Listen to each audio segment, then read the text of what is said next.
विश्वास नहीं हुंदा इस गल नूं लैके भी जदों पुलिस का एड्डा वड्डा घेरा होवे कोई बंदा भज्जे फिर उस तो बाद जिहड़ी उन्हां दी वीडियो आंदी आ उस वीडियो दे विच जिहड़ी उन्हां दी बॉडी लैंगुएज आ हुण एक वॉइस रिकॉर्डिंग आउंदी आ जे अमृतपाल जी उस गल दे उत्ते रहिंदे भिंडरां वालियां दी सोच दे उत्ते रहिंदे ते असीं भी उस गल दे उत्ते पैरा देना सीगा जे ਉਹ ਭਿੰਡਰਾਂ ਵਾਲਿਆਂ ਜੀ ਦੀ ਗੱਲ ਕਰਦੇ ਸੀਗੇ ਤੇ ਮੈਂ ਕਹਿੰਦੀ ਆ ਵੀ ਉਹਨਾਂ ਦੇ ਪਹਿਰਾਵੇ ਨੂੰ ਅਪਣਾਉਣ ਤੋਂ ਪਹਿਲਾਂ ਜੇ ਅਮਰਿਤਪਾਲ ਜੀ ਉਹਨਾਂ ਦੀ ਸੋਚ ਨੂੰ ਅਪਣਾਉਂਦੇ ਨਾ ਤੇ ਆਪਾਂ ਵੀ ਸ਼ਾਇਦ ਉਹਨਾਂ ਦਾ ਸਾਥ ਦਿੰਦੇ। ਅਸੀਂ ਖਾਲਿਸਤਾਨ ਨਹੀਂ ਚਾਹੁੰਦੇ।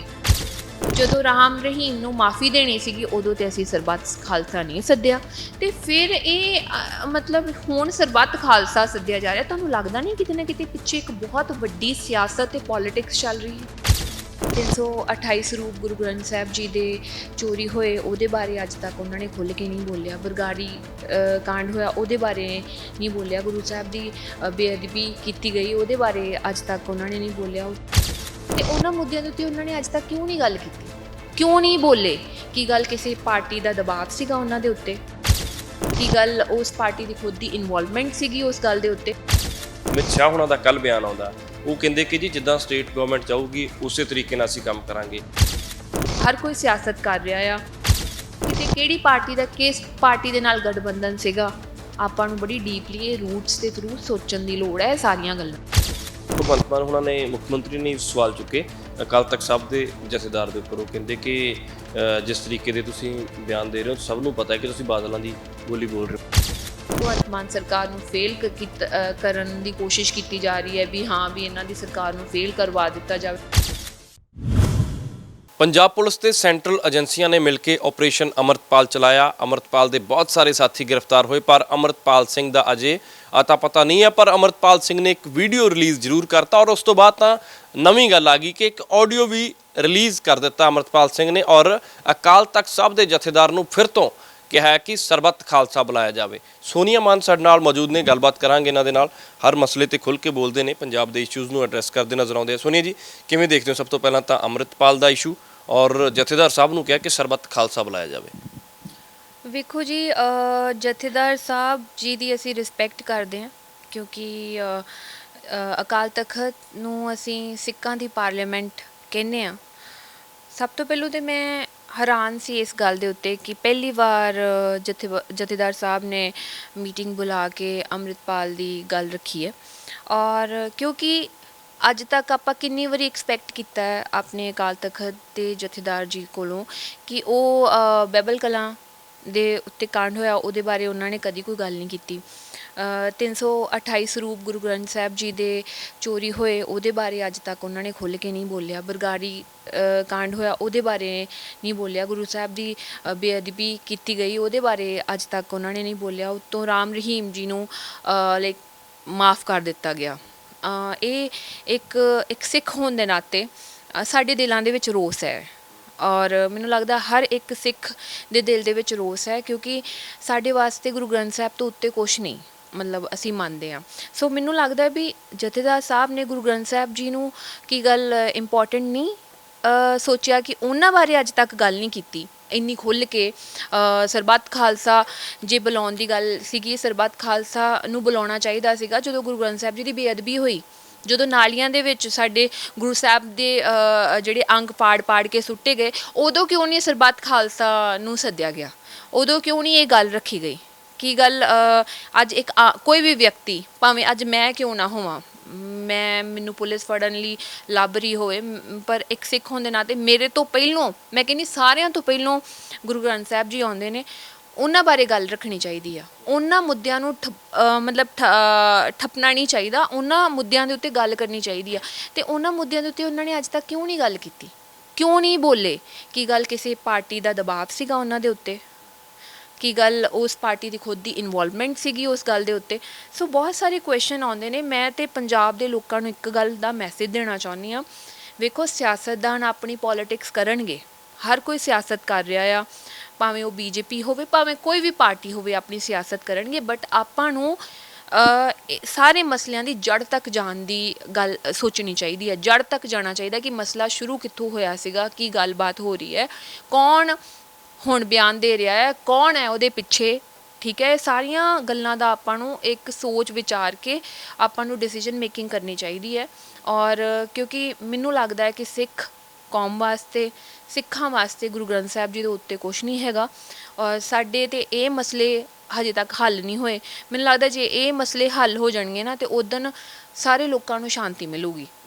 ਜਥੇਦਾਰ ਸਾਹਿਬ ਕਹਿੰਦੇ ਕਿ ਨੌਜਵਾਨਾਂ ਦੇ ਨਾਲ ਧੱਕਾ ਹੋ ਰਿਹਾ ਜਿਸ ਤਰੀਕੇ ਦੇ ਨਾਲ। ਅਮਰਤਪਾਲ ਸਿੰਘ ਅਜੇ ਤੱਕ ਪੰਜਾਬ ਪੁਲਿਸ ਦੇ ਮੁਤਾਬਕ ਅਮਰਤਪਾਲ ਸਿੰਘ ਅਜੇ ਫਰਾਰ ਹੈ, ਪਰ ਜਥੇਦਾਰ ਸਾਹਿਬ ਨੇ ਇਹ ਵੀ ਕਿਹਾ ਕਿ ਜੇ ਅਮਰਤਪਾਲ ਫਰਾਰ ਹੈ ਤਾਂ ਅਰੈਸਟ ਦੇਣੀ ਚਾਹੀਦੀ ਹੈ ਉਸ ਨੂੰ। ਇਹਦੇ ਨਾਲ ਹੀ ਹੁਣ ਜਿਹੜੀਆਂ ਬਾਕੀ ਦੀਆਂ ਚੀਜ਼ਾਂ ਨੇ, ਭਾਵੇਂ ਸਰਬੱਤ ਖਾਲਸਾ ਬੁਲਾਉਣ ਦੀ ਗੱਲ ਹੋਵੇ ਜਾਂ ਜਿਹੜਾ ਇਹ ਐਕਸ਼ਨ ਹੋਇਆ, ਜਿਸ ਤਰੀਕੇ ਦੇ ਨਾਲ ਇਹ ਐਕਸ਼ਨ ਹੋਇਆ, ਇਹਨੂੰ ਕਿਵੇਂ ਦੇਖਦੇ ਹੋ ਤੁਸੀਂ? ਕਿਉਂਕਿ ਇਸ 'ਤੇ ਵੀ ਸਵਾਲ ਉੱਠੇ ਕਿ ਇਸ ਤਰੀਕੇ ਨਾਲ ਨਹੀਂ, ਉਹ ਵੀ ਕਹਿੰਦਾ ਕਿ ਮੈਨੂੰ ਫੜਨਾ ਸੀ, ਗ੍ਰਿਫਤਾਰੀ ਨਹੀਂ, ਇਹ ਗ੍ਰਿਫਤਾਰੀ ਤੋਂ ਅੱਗੇ ਦੀ ਗੱਲ ਹੈ ਕਿ ਮਾਹੌਲ ਖ਼ਰਾਬ ਕਰਨ ਦੀ ਕੋਸ਼ਿਸ਼ ਹੈ ਪੰਜਾਬ ਦਾ। ਵੇਖੋ ਜੀ, ਸਭ ਤੋਂ ਪਹਿਲੀ ਗੱਲ ਇਹ ਕਿ ਅੰਮ੍ਰਿਤਪਾਲ ਜੀ ਨੂੰ ਅਗਰ ਫੜਨਾ ਸੀਗਾ ਤੇ ਉਹਨਾਂ ਦੇ ਘਰੋਂ ਉਹਨਾਂ ਨੂੰ ਗ੍ਰਿਫਤਾਰ ਕੀਤਾ ਜਾ ਸਕਦਾ ਸੀਗਾ। ਰੋਜ਼ ਉਹ ਆਪਣੇ ਘਰੋਂ ਹੀ ਜਾਂਦੇ ਸੀਗੇ। ਚਲੋ ਮੇਰੇ ਉਹਨਾਂ ਦੇ ਨਾਲ ਵਿਚਾਰਕ ਮਤਭੇਦ ਸੀਗੇ, ਬਟ ਮੈਨੂੰ ਉਹਨਾਂ ਦੀਆਂ ਦੋ ਗੱਲਾਂ ਚੰਗੀਆਂ ਲੱਗਦੀਆਂ ਸੀਗੀਆਂ। ਇੱਕ ਉਹ ਨਸ਼ਿਆਂ ਦੇ ਪ੍ਰਤੀ ਬੋਲਦੇ ਸੀਗੇ ਤੇ ਇੱਕ ਉਹ ਜਿਹੜਾ ਆ ਗੁਰੂ ਅੰਮ੍ਰਿਤ ਛਕਾ ਰਹੇ ਸੀਗੇ। ਬਟ ਜੇ ਉਹ ਭਿੰਡਰਾਂ ਵਾਲਿਆਂ ਜੀ ਦੀ ਗੱਲ ਕਰਦੇ ਸੀਗੇ ਤੇ ਮੈਂ ਕਹਿੰਦੀ ਹਾਂ ਵੀ ਉਹਨਾਂ ਦੇ ਪਹਿਰਾਵੇ ਨੂੰ ਅਪਣਾਉਣ ਤੋਂ ਪਹਿਲਾਂ ਜੇ ਅੰਮ੍ਰਿਤਪਾਲ ਜੀ ਉਹਨਾਂ ਦੀ ਸੋਚ ਨੂੰ ਅਪਣਾਉਂਦੇ ਨਾ ਪੰਜਾਬ ਦੇ ਵਾਸਤੇ, ਤੇ ਆਪਾਂ ਵੀ ਸ਼ਾਇਦ ਉਹਨਾਂ ਦਾ ਸਾਥ ਦਿੰਦੇ। ਅਸੀਂ ਖਾਲਿਸਤਾਨ ਨਹੀਂ ਚਾਹੁੰਦੇ, ਨਾ ਹੀ ਸੰਤ ਜਰਨੈਲ ਭਿੰਡਰਾਂਵਾਲਾ ਜੀ ਖਾਲਿਸਤਾਨ ਚਾਹੁੰਦੇ ਸੀਗੇ। ਉਹਨਾਂ ਨੂੰ ਉਹ ਚਾਹੁੰਦੇ ਸੀਗੇ ਅਨੰਦਪੁਰ ਸਾਹਿਬ ਦਾ ਮਤਾ। ਕਿਸੇ ਨੇ ਜੇ ਅਨੰਦਪੁਰ ਸਾਹਿਬ ਦਾ ਮਤਾ ਵਿਸਥਾਰ ਰੂਪੀ ਪੜ੍ਹਿਆ ਹੋਵੇ, ਉਹਦੇ ਵਿੱਚ ਸਟੇਟ ਦੇ ਹੱਕ ਸਟੇਟ ਦੇ ਕੋਲ ਹੋਣੇ ਚਾਹੀਦੇ। ਇਹੀ ਇੱਕ ਉਹਨਾਂ ਦੀ ਮੰਗ ਸੀਗੀ। ਉਹਨਾਂ ਨੂੰ ਕੋਈ ਫਰਕ ਨਹੀਂ ਪੈਂਦਾ ਸੀਗਾ ਕਮਿਊਨਿਸਟਾਂ ਦੀ ਸਰਕਾਰ ਆ ਜੇ, ਅਕਾਲੀਆਂ ਦੀ ਆ ਜੇ, ਕਾਂਗਰਸੀਆਂ ਦੀ ਆ ਜੇ ਜਾਂ ਬੀਜੇਪੀ ਆ ਜੇ, ਕੋਈ ਫਰਕ ਨਹੀਂ ਪੈਂਦਾ ਸੀਗਾ। ਉਹਨਾਂ ਦਾ ਮੁੱਦਾ ਸੀਗਾ ਲੋਕਾਂ ਦੇ ਪ੍ਰਤੀ। ਉਹਨਾਂ ਦਾ ਮੁੱਦਾ ਸੀਗਾ ਜਿਵੇਂ ਅੱਜ ਕਿਸਾਨ ਅੰਦੋਲਨ ਹੋਇਆ ਆ, ਆਪਾਂ ਆਪਣੇ ਹੱਕ ਸੈਂਟਰ ਕੋਲੋਂ ਮੰਗਣ ਵਾਸਤੇ ਬੈਠੇ ਸੀਗੇ ਦਿੱਲੀ ਦੀਆਂ ਬਰੂਹਾਂ ਤੇ MSP ਫਿਕਸ ਕਰਾਉਣ ਵਾਸਤੇ। ਜਿੰਨੇ ਵੀ ਇਹਨਾਂ ਨੇ ਕਾਲੇ ਬਿੱਲ ਬਣਾਏ ਆ, ਉਹਨਾਂ ਦਾ ਮਤਲਬ ਸੀਗਾ ਕਿ ਜਿਹੜੇ ਆ ਹੱਕ ਆ ਸਟੇਟ ਦੇ, ਕਿਸਾਨਾਂ ਦੀ ਫਸਲ ਇੱਥੇ ਖਰਾਬ ਹੁੰਦੀ ਆ, ਆਪਾਂ ਨੂੰ ਮੁਆਵਜ਼ੇ ਦਿੱਲੀੋਂ ਮੰਗਣੇ ਪੈਂਦੇ ਆ, ਸਟੇਟ ਗਵਰਨਮੈਂਟ ਦੇ ਕੋਲ ਇੰਨਾ ਵੀ ਪੈਸਾ ਨਹੀਂ ਹੁੰਦਾ, ਕਰਜ਼ਾਈ ਹੁੰਦੀ ਆ, ਤੇ ਇਹ ਜਿਹੜੇ ਹੱਕ ਆ ਇਹ ਸਟੇਟ ਦੇ CM ਦੇ ਕੋਲ ਹੋਣੇ ਚਾਹੀਦੇ ਆ, ਤਾਂ ਕਿ ਸਟੇਟ ਜਿਹੜੀ ਹੈ ਉਹ ਮਤਲਬ ਉਹਦੇ ਜਿਹੜੇ ਡਿਸੀਜਨ ਮੇਕਿੰਗ ਉਹ CM ਖੁਦ ਕਰ ਸਕੇ। ਸੈਂਟਰ ਦੇ ਕੋਲ ਹਰ ਇੱਕ ਗੱਲ ਵਾਸਤੇ ਸੈਂਟਰ ਦੇ ਕੋਲ ਨਹੀਂ ਤੱਕਣਾ ਚਾਹੀਦਾ ਕਿ MSP ਫਿਕਸ ਕੀਤੀ ਹੈ ਕਿ ਨਹੀਂ ਕੀਤੀ ਹੈ, ਕਿਉਂਕਿ ਮੈਨੂੰ ਲੱਗਦਾ ਸਟੇਟ ਦਾ ਜਿਹੜਾ CM ਹੈ ਉਹਦੇ ਜਿਹੜੇ ਪੂਰੀ ਸਟੇਟ ਦੇ ਜਿਵੇਂ ਜ਼ਿਲ੍ਹਾ ਵਾਈਜ਼, ਪਿੰਡਾਂ ਵਾਈਜ਼ ਉਹਨਾਂ ਦੇ ਹਾਲਾਤ ਨੂੰ ਬਹੁਤ ਚੰਗੇ ਤਰੀਕੇ ਦੇ ਨਾਲ ਉਹ ਜ਼ਿਆਦਾ ਨੇੜਤਾ ਦੇ ਨਾਲ ਸਮਝਦਾ ਹੈ। ਕਿਉਂਕਿ ਸਟੇਟ ਦੇ ਵਿੱਚ CM ਦਾ ਜਿਹੜਾ ਡਾਇਰੈਕਟ ਕਨੈਕਸ਼ਨ MLAs ਦੇ ਨਾਲ ਜਾਂ ਪਿੰਡਾਂ ਤੱਕ ਹੁੰਦਾ ਹੈ। ਉਹਨਾਂ ਨੂੰ ਕਿਸਾਨਾਂ ਦੀ ਮਜਬੂਰੀ ਜਾਂ ਹਾਲਾਤਾਂ ਦੇ ਬਾਰੇ ਜ਼ਿਆਦਾ ਪਤਾ ਹੁੰਦਾ ਹੈ ਬਜਾਏ ਕਿ ਸੈਂਟਰਲ ਗਵਰਨਮੈਂਟ ਨੂੰ। ਠੀਕ ਹੈ, ਸੋ ਬੇਸਿਕਲੀ ਸਟੇਟ ਦੇ ਜਿਹੜੇ ਹੱਕਾਂ ਦੀ ਆਪਾਂ ਨੂੰ ਜਿਹੜੀ ਗੱਲ ਕਰਨੀ ਚਾਹੀਦੀ ਹੈ, ਜੋ ਉਹਨਾਂ ਨੇ ਉਦੋਂ ਅਨੰਦਪੁਰ ਸਾਹਿਬ ਦੇ ਮਤੇ ਦੀ ਗੱਲ ਕੀਤੀ ਸੀਗੀ, ਜੇ ਅੰਮ੍ਰਿਤਪਾਲ ਜੀ ਉਸ ਗੱਲ ਦੇ ਉੱਤੇ ਰਹਿੰਦੇ, ਭਿੰਡਰਾਂ ਵਾਲਿਆਂ ਦੀ ਸੋਚ ਦੇ ਉੱਤੇ ਰਹਿੰਦੇ, ਤੇ ਅਸੀਂ ਵੀ ਉਸ ਗੱਲ ਦੇ ਉੱਤੇ ਪਹਿਰਾ ਦੇਣਾ ਸੀਗਾ।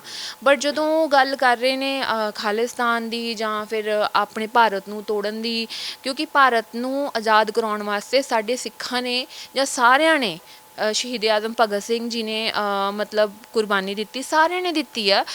ਸੋ ਆਪਾਂ ਉਹਨਾਂ ਦੀਆਂ ਭਗਤ ਸਿੰਘ ਨੂੰ ਮੰਨਦੇ ਨਹੀਂ, ਉਹ ਤਾਂ ਕਹਿੰਦੇ ਭਟਕਿਆ ਹੋਇਆ ਨੌਜਵਾਨ ਸੀਗਾ। ਵੇਖੋ ਜੀ, ਤੁਸੀਂ ਉਹ ਤਾਂ ਮੈਂ ਕਹਿੰਦੀ ਹਾਂ ਉਹਨਾਂ ਨੂੰ ਭਿੰਡਰਾਂ ਵਾਲਿਆਂ ਦੇ ਪਹਿਰਾਵੇ ਤੋਂ ਪਹਿਲਾਂ ਉਹਨਾਂ ਦੀ ਸੋਚ ਦੇ ਉੱਤੇ ਪਹਿਰਾ ਦੇਣਾ ਚਾਹੀਦਾ, ਕਿਉਂਕਿ ਉਹਨਾਂ ਨੇ ਕਦੀ ਭਗਤ ਸਿੰਘ ਨੂੰ ਭਟਕਿਆ ਹੋਇਆ ਇਨਸਾਨ ਨਹੀਂ ਕਿਹਾ ਸੀਗਾ। ਉਹਨਾਂ ਨੇ ਹਮੇਸ਼ਾ ਭਗਤ ਸਿੰਘ ਨੂੰ ਸਰਾਹਿਆ ਹੀ ਸੀਗਾ। ਉਹਨਾਂ ਨੇ ਸਿਰਫ ਗਾਂਧੀਵਾਦ ਸੋਚ ਦੇ ਖਿਲਾਫ ਭਾਵੇਂ ਉਹ ਬੋਲੇ ਸੀਗੇ, ਬਟ ਭਗਤ ਸਿੰਘ ਨੂੰ ਹਮੇਸ਼ਾ ਸਰਾਹਿਆ ਹੀ ਸੀਗਾ। ਸੋ ਭਾਰਤ ਦੀ ਜਿਹੜੀ ਆਜ਼ਾਦੀ ਹੋਈ ਹੈ ਉਦੋਂ ਸਾਡੇ ਲੋਕਾਂ ਨੇ ਕਿੰਨਾ ਵੱਡਾ ਯੋਗਦਾਨ ਦਿੱਤਾ, ਤੇ ਅਸੀਂ ਕਿਵੇਂ ਕਹਿ ਦਈਏ ਵੀ ਅਸੀਂ ਭਾਰਤ ਨੂੰ ਦੋ ਹਿੱਸਿਆਂ 'ਚ ਵੰਡਣਾ ਚਾਹੁੰਦੇ, ਭਾਰਤ ਸਾਰਾ ਸਾਡਾ ਆ। ਅੱਜ ਅਸੀਂ ਵੀਜ਼ਾ ਲੈ ਕੇ ਜਾਂਦੇ ਹਾਂ ਪਾਕਿਸਤਾਨ ਗੁਰਦੁਆਰਾ ਸਾਹਿਬ 'ਚ ਮੱਥਾ ਟੇਕਣ ਵਾਸਤੇ, ਤੇ ਕੱਲ੍ਹ ਨੂੰ ਆਪਾਂ ਫਿਰ ਵੀਜ਼ੇ ਲੈ ਕੇ ਜਾਵਾਂਗੇ ਦੂਜੇ ਗੁਰਦੁਆਰਿਆਂ 'ਚ ਵੀ ਮੱਥਾ ਟੇਕਣ ਵਾਸਤੇ। ਜੇ ਗੁਰੂ ਨਾਨਕ ਦੇਵ ਜੀ ਦੇ ਗੁਰਬਾਣੀ ਦੇ ਉੱਤੇ ਜਾਂ ਉਹਨਾਂ ਦੇ ਕਹਿਣ 'ਤੇ ਜਾਂ ਉਹਨਾਂ 'ਤੇ ਚੱਲਦੇ ਹਾਂ ਆਪਾਂ, ਤੇ ਫਿਰ ਤੇ ਮੈਨੂੰ ਲੱਗਦਾ ਗੁਰੂ ਨਾਨਕ ਦੇਵ ਜੀ ਨੇ ਤੇ ਤੁਰ ਕੇ ਪਤਾ ਨਹੀਂ ਕਿੱਥੇ all over out of countries ਵੀ ਯਾਤਰਾ ਕੀਤੀਆਂ ਸੀਗੀਆਂ, ਹਰ ਇੱਕ ਧਰਮ ਦੇ ਲੋਕਾਂ ਦੇ ਨਾਲ ਸਾਂਝ ਪਾਈ ਸੀਗੀ। ਅੱਜ ਇੱਥੇ ਆਪਾਂ ਉਹਨਾਂ ਨੂੰ ਗੁਰੂ ਮੰਨਦੇ ਹਾਂ ਤੇ ਮੁਸਲਮਾਨ ਉਹਨਾਂ ਨੂੰ ਪੀਰ ਮੰਨਦੇ ਆ। ਹਨਾ।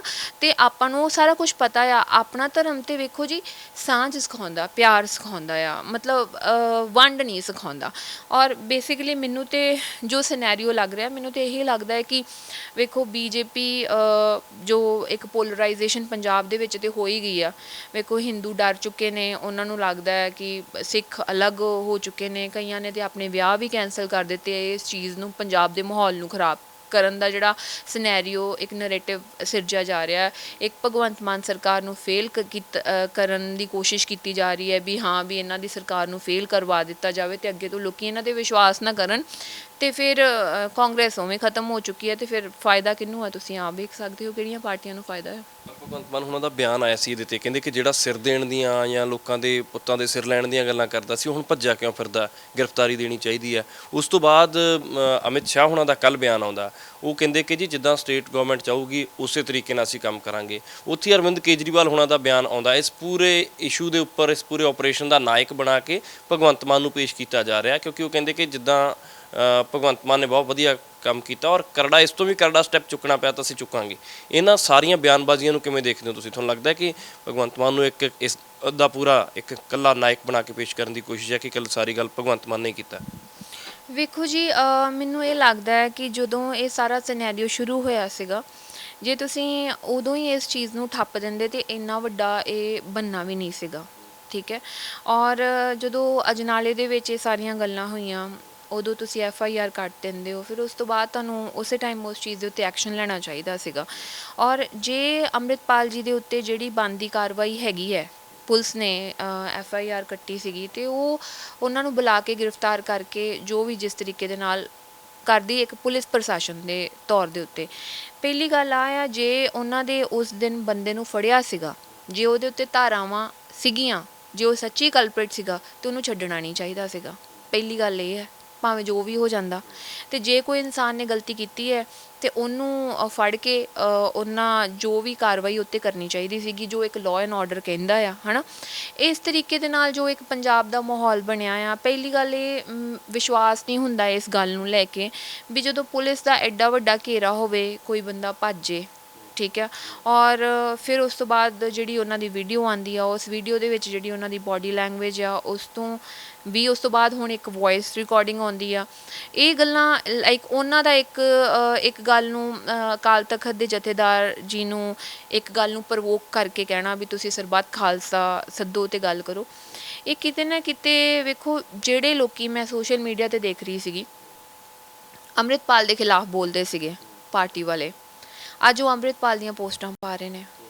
ਕਈ ਸਿਆਸਤਦਾਨਾਂ ਦੀਆਂ ਸਪੀਚਾਂ ਬਦਲ ਗਈਆਂ, ਸੋ ਇਹ ਕਿਤੇ ਨਾ ਕੋਈ ਪੋਲੀਟਿਕਸ ਕਰ ਰਿਹਾ ਹੈ, ਕਿਤੇ ਨਾ ਕਿਤੇ ਕਿਸੇ ਪਾਰਟੀ ਨੂੰ ਰਿਵਾਈਵ ਕਰਨ ਦੀ ਗੱਲ ਕੀਤੀ ਜਾ ਰਹੀ ਹੈ ਪੰਜਾਬ ਦੇ ਵਿੱਚ। ਔਰ ਕਿਤੇ ਨਾ ਕਿਤੇ ਕਿਹੜੀ ਪਾਰਟੀ ਦਾ ਕਿਸ ਪਾਰਟੀ ਦੇ ਨਾਲ ਗਠਬੰਧਨ ਸੀਗਾ, ਆਪਾਂ ਨੂੰ ਬੜੀ ਡੀਪਲੀ ਇਹ ਰੂਟਸ ਦੇ ਥਰੂ ਸੋਚਣ ਦੀ ਲੋੜ ਹੈ ਇਹ ਸਾਰੀਆਂ ਗੱਲਾਂ, ਠੀਕ ਹੈ। ਕਿਉਂਕਿ ਜਿਹੜੀ ਗੱਲ ਮੈਂ ਪਹਿਲਾਂ ਕਹੀ ਵੀ ਅੱਜ ਤੱਕ ਜੋ ਸਾਡੇ ਸਿੱਖ ਕੌਮ ਵਾਸਤੇ ਸਭ ਤੋਂ ਵੱਡੀ ਇੰਪੋਰਟੈਂਟ ਜਿਹੜੀ ਚੀਜ਼ ਜਿਹਦੇ ਅੱਗੇ ਆਪਾਂ ਸਿਰ ਝੁਕਾਉਂਦੇ ਹਾਂ, ਜੋ ਸਾਡੇ ਵਾਸਤੇ ਸਭ ਤੋਂ ਵੱਡੀ ਚੀਜ਼ ਹੈ, ਮਤਲਬ ਗੁਰੂ ਗ੍ਰੰਥ ਸਾਹਿਬ ਜੀ ਬਾਰੇ ਅਸੀਂ ਅੱਜ ਤੱਕ ਤੇ ਸਰਬੱਤ ਖਾਲਸਾ ਸੱਦਿਆ ਨਹੀਂ। ਉਹਨਾਂ ਦੇ ਸਰੂਪ ਚੋਰੀ ਹੋ ਗਏ, ਉਹਨਾਂ ਬਾਰੇ ਅਸੀਂ ਕਦੀ ਸਰਬੱਤ ਖਾਲਸਾ ਨਹੀਂ ਸੱਦਿਆ। ਜਦੋਂ ਰਾਮ ਰਹੀਮ ਨੂੰ ਮਾਫੀ ਦੇਣੀ ਸੀਗੀ ਉਦੋਂ ਤੇ ਅਸੀਂ ਸਰਬੱਤ ਖਾਲਸਾ ਨਹੀਂ ਸੱਦਿਆ। ਤੇ ਫਿਰ ਇਹ ਮਤਲਬ ਹੁਣ ਸਰਬੱਤ ਖਾਲਸਾ ਸੱਦਿਆ ਜਾ ਰਿਹਾ। ਤੁਹਾਨੂੰ ਲੱਗਦਾ ਨਹੀਂ ਕਿਤੇ ਨਾ ਕਿਤੇ ਪਿੱਛੇ ਇੱਕ ਬਹੁਤ ਵੱਡੀ ਸਿਆਸਤ ਤੇ ਪੋਲੀਟਿਕਸ ਚੱਲ ਰਹੀ ਹੈ? ਅਕਾਲੀ ਦਲ ਨੇ ਜਿਸ ਤਰੀਕੇ ਦੇ ਨਾਲ ਪਹਿਲਾਂ ਪੂਰੀ ਘੇਰਾਬੰਦੀ ਕੀਤੀ, ਬਿਕਰਮ ਮਜੀਠੀਆ ਉਹਨਾਂ ਨੇ ਬਹੁਤ ਤਿੱਖੇ ਬਿਆਨ ਦਿੱਤੇ ਸੀਗੇ। ਉਸ ਤੋਂ ਬਾਅਦ ਹਾਲਾਂਕਿ ਇਹਨਾਂ ਦਾ ਹੁਣ ਐਕਸ਼ਨ ਤੋਂ ਬਾਅਦ ਕੋਈ ਬਿਆਨ ਨਹੀਂ ਆਇਆ। ਔਰ ਉਸ ਤੋਂ ਬਾਅਦ ਸੁਖਬੀਰ ਸਿੰਘ ਬਾਦਲ ਹੁਣਾਂ ਨੇ ਵੀ ਸਿੱਧੇ ਤੌਰ 'ਤੇ ਅੰਮ੍ਰਿਤਪਾਲ 'ਤੇ ਸਵਾਲ ਖੜੇ ਕੀਤੇ ਸੀ। ਉੱਥੇ ਬੀਬਾ ਹਰਸਿਮਰਤ ਕੌਰ ਬਾਦਲ ਹੁਣਾਂ ਨੇ ਵੀ ਸਵਾਲ ਚੁੱਕੇ ਸੀ। ਪਰ ਉਸ ਤੋਂ ਬਾਅਦ ਉਹਨਾਂ ਨੇ ਆਪਣੀ ਲੀਗਲ ਸੈੱਲ ਵੀ ਟੀਮ ਪੂਰੀ ਲਾਤੀ, ਕਹਿੰਦੇ ਕਿ ਅਸੀਂ ਜ਼ਮਾਨਤਾਂ ਕਰਾਵਾਂਗੇ। ਅੱਜ ਵੀ ਸੁਖਬੀਰ ਸਿੰਘ ਬਾਦਲ ਹੁਣਾਂ ਦਾ ਬਿਆਨ ਆਇਆ, ਕਹਿੰਦੇ ਕਿ ਬਈ ਬਹੁਤ ਸਾਰੇ ਨੌਜਵਾਨ ਜਿਨ੍ਹਾਂ ਨੂੰ ਮੈਂ ਆਪ ਛਡਵਾ ਕੇ ਲਿਆਇਆ। ਵੇਖੋ ਜੀ ਇਹ ਤਾਂ ਪੋਲੀਟਿਕਸ ਆ, ਆਪਾਂ ਨੂੰ ਸਾਰਿਆਂ ਨੂੰ ਜਾਣਨ ਦੀ ਲੋੜ ਹੈ ਕਿ ਪੰਜਾਬ ਦੇ ਵਿੱਚ ਹਰ ਇੱਕ ਪਾਰਟੀ, ਹਰ ਇੱਕ ਲੀਡਰ ਪੋਲੀਟਿਕਸ ਕਰ ਰਿਹਾ ਆ, ਹੈ ਨਾ। ਔਰ ਪਹਿਲਾਂ ਤੁਸੀਂ ਉਹਨਾਂ ਦੇ ਖਿਲਾਫ ਬੋਲਦੇ ਹੋ, ਫਿਰ ਇੱਕਦਮ ਤੁਸੀਂ ਉਹਨਾਂ ਦੇ ਹੱਕ ਦੇ ਵਿੱਚ ਬੋਲਣਾ ਸ਼ੁਰੂ ਕਰ ਦਿੰਦੇ ਹੋ।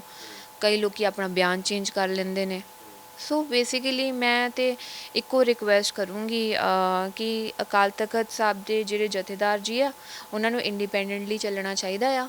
ਇੰਡੀਪੈਂਡੈਂਟਲੀ ਜਿਹੜਾ ਅਕਾਲ ਤਖਤ ਹੈਗਾ ਆ SGPC ਆ, ਉਹ ਇੱਕ ਇੰਡੀਪੈਂਡੈਂਟ ਬਾਡੀ ਦੇ ਤਰੀਕੇ ਦੇ ਨਾਲ ਕੰਮ ਕਰੇ, ਕਿਸੇ ਪਾਰਟੀ ਦੇ ਮਤਲਬ ਬੈਕਅਪ ਦੇ ਨਾਲ ਨਾ ਚੱਲੇ ਵੀ ਕੀ ਕਦੋਂ ਕਿਹੜਾ ਬਿਆਨ ਦੇਣਾ ਹੈ। ਮੈਨੂੰ ਇਹ ਲੱਗਦਾ ਕਿਉਂਕਿ ਆਪਾਂ ਉਹਨਾਂ ਨੂੰ ਬਹੁਤ ਰਿਸਪੈਕਟ ਕਰਦੇ ਹਾਂ ਅਤੇ ਸਾਡੀਆਂ ਜਿਹੜੀਆਂ ਉਮੀਦਾਂ ਨੇ ਉਹ ਬਹੁਤ ਹਾਈ ਨੇ ਅਕਾਲ ਤਖਤ ਤੋਂ, ਕਿਉਂਕਿ ਅਕਾਲ ਤਖਤ ਦੀ ਜਿਹੜੀ ਸਿੱਖਾਂ ਦੀ ਪਾਰਲੀਮੈਂਟ ਦੇ ਵਿੱਚ ਹੀ ਜੇ ਗੱਲਾਂ ਰੱਖੀਆਂ ਜਾਣਗੀਆਂ ਅਤੇ ਸਿੱਖਾਂ ਦੇ ਜਿਹੜੇ ਮਤਲਬ ਜਿੰਨੇ ਵੀ ਮੁੱਦੇ ਆ ਉੱਥੇ ਸੌਰਟ ਆਊਟ ਹੋ ਸਕਦੇ ਆ। ਬਹੁਤ ਸਾਰੀਆਂ ਗੱਲਾਂ ਪੰਜਾਬ ਦੇ ਵਿੱਚ, ਜਿਵੇਂ ਬਹੁਤ ਸਾਰੇ ਸਿੱਖ ਕ੍ਰਿਸਚੈਨਿਟੀ ਦੇ ਵਿੱਚ ਕਨਵਰਟ ਹੋ ਰਹੇ ਸੀਗੇ, ਹੈ ਨਾ, ਉਹ ਬਾਰੇ ਵੀ ਅਕਾਲ ਤਖਤ ਸਾਹਿਬ ਦੇ ਜਥੇਦਾਰ ਨੂੰ ਜਿਹੜਾ ਸਰਬੱਤ ਖਾਲਸਾ ਬੁਲਾਉਣਾ ਚਾਹੀਦਾ ਸੀਗਾ ਵੀ ਇਹਦੇ ਪਿੱਛੇ ਕੀ ਗੱਲ ਹੈ ਨਾ, ਵੀ ਕੀ ਗੱਲ SGPC ਦੇ ਕੋਲ ਫੰਡਸ ਨਹੀਂ ਹੈਗੇ ਕਿ ਉਹ ਸਿੱਖਾਂ ਦੀ ਪੂਰਤੀ ਕਰ ਸਕਣ ਜਾਂ ਉਹਨਾਂ ਲਈ ਐਜੂਕੇਸ਼ਨ ਸਿਸਟਮ ਖੜਾ ਕਰ ਸਕਣ ਜਿਹੜੇ ਕਿ ਕ੍ਰਿਸਚੈਨਿਟੀ ਧਰਮ ਦੇ ਵਿੱਚ ਉਹ ਜਾ ਰਹੇ ਨੇ। ਕਿਉਂਕਿ ਜ਼ਿਆਦਾਤਰ ਅਸੀਂ ਦੇਖਦੇ ਹਾਂ ਪਿੰਡਾਂ ਦੇ ਵਿੱਚ ਜੋ ਇੱਕ ਜਿਸ ਤਰੀਕੇ ਦਾ ਲਾਲਚ ਦੇ ਕੇ ਧਰਮ ਪਰਿਵਰਤਨ ਕੀਤਾ ਜਾ ਰਿਹਾ ਹੈ। ਸੋ ਬਹੁਤ ਇਹ ਜਿੰਨੇ ਵੀ ਮੁੱਦੇ ਸੀਗੇ ਇਹ ਤਾਂ ਮੈਨੂੰ ਲੱਗਦਾ ਹੈ ਕਿ SGPC ਦੇ ਪ੍ਰਧਾਨ ਜੀ ਨੂੰ ਹੀ ਸੌਰਟ ਆਊਟ ਕਰਨੇ ਚਾਹੀਦੇ ਸੀ ਸਰਬੱਤ ਖਾਲਸਾ ਬੁਲਾ ਕੇ। ਹੁਣ ਪਹਿਲੀ ਵਾਰੀ ਇੱਕੋ ਵਾਰੀ ਸਰਬੱਤ ਖਾਲਸਾ ਬੁਲਾਉਣ ਦੀ ਕੀ ਲੋੜ ਹੈ, ਇਹ ਤਾਂ ਬਹੁਤ ਪਹਿਲਾਂ ਬੁਲਾਉਣਾ ਚਾਹੀਦਾ ਸੀਗਾ। ਮੇਰਾ ਸਵਾਲ ਇਸ ਚੀਜ਼ ਨੂੰ ਲੈ ਕੇ ਵੀ ਆ, ਭਗਵੰਤ ਮਾਨ ਹੁਣਾਂ ਨੇ, ਮੁੱਖ ਮੰਤਰੀ ਨੇ ਸਵਾਲ ਚੁੱਕੇ ਅਕਾਲ ਤਖਤ ਸਾਹਿਬ ਦੇ ਜਥੇਦਾਰ ਦੇ ਉੱਪਰ। ਉਹ ਕਹਿੰਦੇ ਕਿ ਜਿਸ ਤਰੀਕੇ ਦੇ ਤੁਸੀਂ ਬਿਆਨ ਦੇ ਰਹੇ ਹੋ ਸਭ ਨੂੰ ਪਤਾ ਹੈ ਕਿ ਤੁਸੀਂ ਬਾਦਲਾਂ ਦੀ ਬੋਲੀ ਬੋਲ ਰਹੇ ਹੋ। ਇਸ ਤਰ੍ਹਾਂ ਦਾ ਰਿਐਕਸ਼ਨ ਅਕਾਲ ਤਖਤ ਸਾਹਿਬ ਦੇ ਜਥੇਦਾਰ ਤੇ ਮੇਰਾ ਖਿਆਲ ਇਹ ਪਹਿਲੀ ਵਾਰ ਆਇਆ ਕਿਸੇ ਮੁੱਖ ਮੰਤਰੀ ਦਾ। ਕੈਪਟਨ ਅਮਰਿੰਦਰ ਸਿੰਘ ਹੁਣਾਂ ਦਾ ਵੀ ਕਦੇ ਇਸ ਤਰ੍ਹਾਂ ਰਿਐਕਸ਼ਨ ਨਹੀਂ ਆਇਆ ਸੀ। ਇਸ ਚੀਜ਼ ਨੂੰ ਕਿਵੇਂ ਦੇਖਦੇ ਹੋ ਤੁਸੀਂ? ਵੇਖੋ ਜੀ, ਮੈਂ ਜੋ ਉਹਨਾਂ ਨੇ ਸੱਚ ਆ ਉਹ ਤਾਂ ਕਹਿ ਦਿੱਤਾ, ਸੱਚ ਤੇ ਆਪਾਂ ਨੂੰ ਵੀ ਪਤਾ। ਮੈਂ ਵੀ ਇਹੀ ਹੈਰਾਨ ਹਾਂ ਵੀ ਅੱਜ ਤੱਕ ਸਭ ਤੋਂ ਵੱਡੀ ਗੱਲ ਜਿਹੜੀ ਗੁਰੂ ਗ੍ਰੰਥ ਸਾਹਿਬ ਜੀ ਦੀ ਬੇਅਦਬੀ ਹੋਈ ਉਹਦੇ ਬਾਰੇ ਤੇ ਕਦੀ ਮਤਲਬ ਸਰਬੱਤ ਖਾਲਸਾ ਨਹੀਂ ਸੱਦਿਆ ਗਿਆ। ਇੰਨਾ ਕੁਛ ਹੋ ਗਿਆ ਪੰਜਾਬ ਦੇ ਵਿੱਚ, ਉਹਦੇ ਵਾਸਤੇ ਨਹੀਂ ਸੱਦਿਆ ਗਿਆ। ਤੇ ਉਸ ਤੋਂ ਬਾਅਦ ਬਿਆਨ ਵੀ ਆਇਆ ਅਕਾਲ ਤਖਤ ਸਾਹਿਬ ਦੇ ਜਥੇਦਾਰ ਦਾ। ਉਹ ਕਹਿੰਦੇ ਜਿੱਦਾਂ ਤੁਸੀਂ ਇੱਕ ਪਾਰਟੀ ਦੇ ਮੁਖੀ ਹੋ ਜਾਂ ਉਸ ਨੂੰ ਲੀਡ ਕਰ ਰਹੇ ਹੋ, ਮੈਂ ਵੀ ਸਿੱਖ ਕੌਮ ਦੀ ਜੋ ਪੂਰੀ ਜਮਾਤ ਹੈ ਉਸ ਨੂੰ ਲੀਡ ਕਰ ਰਿਹਾ। ਔਰ ਨਾਲ ਹੀ ਉਹਨਾਂ ਨੇ ਸਾਫ਼ ਤੌਰ 'ਤੇ ਕਿਹਾ ਕਿ ਹੁਣ ਵੇਲਾ ਜਿਹੜਾ ਇੱਕ ਦੂਸਰੇ ਦੀਆਂ ਤੇ ਰੋਟੀਆਂ ਸੇਕਣ ਦਾ ਨਹੀਂ। ਕਹਿੰਦੇ ਕਿ ਇਹ ਨਾ ਹੋਵੇ ਕਿ ਤੁਹਾਨੂੰ ਲੋਕ ਭੱਠੀ ਵਾਂਗੂ ਤੰਦੂਰ ਨੂੰ ਤਪਾਇਆ, ਪੰਜਾਬ ਨੂੰ ਤੰਦੂਰ ਵਾਂਗੂ ਤਪਾਇਆ ਜਾ ਰਿਹਾ ਔਰ ਰਾਜਨੀਤਿਕ ਲੋਕ ਤੁਹਾਡੇ ਮੋਢੇ 'ਤੇ ਰੱਖ ਕੇ ਚਲਾ ਜਾਣ। ਉਹ ਕਹਿੰਦੇ ਕਿ ਵੇਲਾ ਸਾਰਿਆਂ ਸਿੱਖ ਕੌਮ ਦੇ ਨਾਲ ਖੜੇ ਹੋਣ ਦਾ, ਪਾਰਟੀਆਂ ਛੱਡ ਕੇ ਆਈਏ। ਵੇਖੋ ਜੀ, ਸਿੱਖ ਕੌਮ ਦੇ ਨਾਲ ਖੜੇ ਹੋਣ ਦਾ ਆ, ਅਸੀਂ ਵੀ ਸਿੱਖ ਹਾਂ, ਅਸੀਂ ਸਿੱਖ ਕੌਮ ਦੇ ਨਾਲ ਖੜੇ ਹਾਂ। ਅਤੇ ਫਿਰ ਅਕਾਲ ਤਖਤ ਦੇ ਜਥੇਦਾਰ ਸਾਹਿਬ ਨੂੰ ਮੈਂ ਇਹ ਰਿਕੁਐਸਟ ਕਰਦੀ ਹਾਂ, ਪੰਜਾਬ ਦੀ ਧੀ ਹੋਣ ਦੇ ਨਾਤੇ, ਸਿੱਖ ਪੰਥ ਦੇ ਵਿੱਚੋਂ ਹੋਣ ਦੇ ਨਾਤੇ, ਮੈਂ ਇੱਕੋ ਗੱਲ ਕਹਿਣਾ ਚਾਹੂੰਗੀ ਕਿ ਤੁਸੀਂ ਗੁਰੂ ਗ੍ਰੰਥ ਸਾਹਿਬ ਜੀ ਦੀ ਬੇਅਦਬੀ ਬਾਰੇ ਜਿਹੜਾ ਸਟੈਪ ਚੁੱਕਣਾ ਚਾਹੀਦਾ ਸੀਗਾ, ਕਿਉਂ ਨਹੀਂ ਅੱਜ ਤੱਕ ਚੁੱਕਿਆ? ਜਿਹੜੇ ਬਾਈਬਲ ਕਲਾਂ ਦੇ ਵਿੱਚ ਜਿਹੜਾ ਐਡਾ ਵੱਡਾ ਕਾਂਡ ਹੋਇਆ ਸੀਗਾ ਉਹਦੇ ਬਾਰੇ ਕਿਉਂ ਨਹੀਂ ਗੱਲ ਕੀਤੀ? ਰਾਮ ਰਹੀਮ ਨੂੰ ਤੁਸੀਂ ਇਕੱਲਿਆਂ ਮਾਫ਼ ਕੀਤਾ, ਸਰਬੱਤ ਖਾਲਸਾ ਕਿਉਂ ਨਹੀਂ ਸੱਦਿਆ ਗਿਆ? ਗੁਰੂ ਗ੍ਰੰਥ ਸਾਹਿਬ ਜੀ ਜਿਹੜੇ 328 ਸਰੂਪ ਚੋਰੀ ਹੋਏ ਉਹਦੇ ਬਾਰੇ ਸਰਬੱਤ ਖਾਲਸਾ ਕਿਉਂ ਨਹੀਂ ਸੱਦਿਆ ਗਿਆ? ਇੱਕ ਸਿੱਖ ਹੋਣ ਦੇ ਨਾਤੇ, ਇੱਕ ਸਿੱਖ ਦੀ ਧੀ ਹੋਣ ਦੇ ਨਾਤੇ ਇਹ ਜਵਾਬ ਸਾਡਾ ਕੁਐਸਚਨ ਬਣਦਾ ਉਹਨਾਂ ਨੂੰ ਪੁੱਛਣ ਦਾ।